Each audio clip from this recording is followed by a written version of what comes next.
Iran তাদের কথা রাখছে।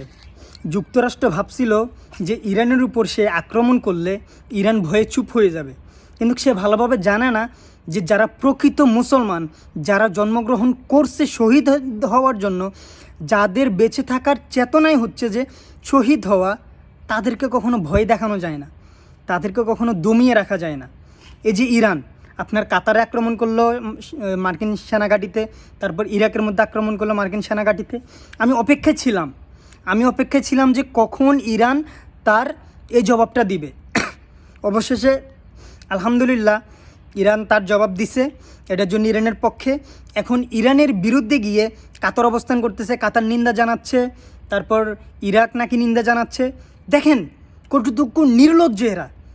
ওরা নিজেদের দেশের মধ্যে ইহুদিদের দালালি করে ইহুদিদের সেনাঘাঁটি মোতায়েন করে রাখছে।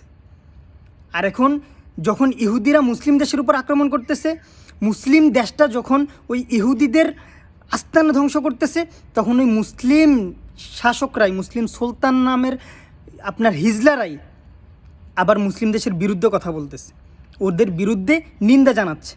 তো যাই হোক, যে যাই করার করুক, তৃতীয় বিশ্বযুদ্ধ লাগলেও লাগুক, আমি ইসলামের পক্ষে, আমি মুসলমানের পক্ষে, আমি ইরানের পক্ষে। ইরান শিয়া নাকি সুন্নি নাকি আকিদাগত ভিন্নতা থাকতে পারে, ওর আকিদার জবাব ও আল্লাহকে দিবে।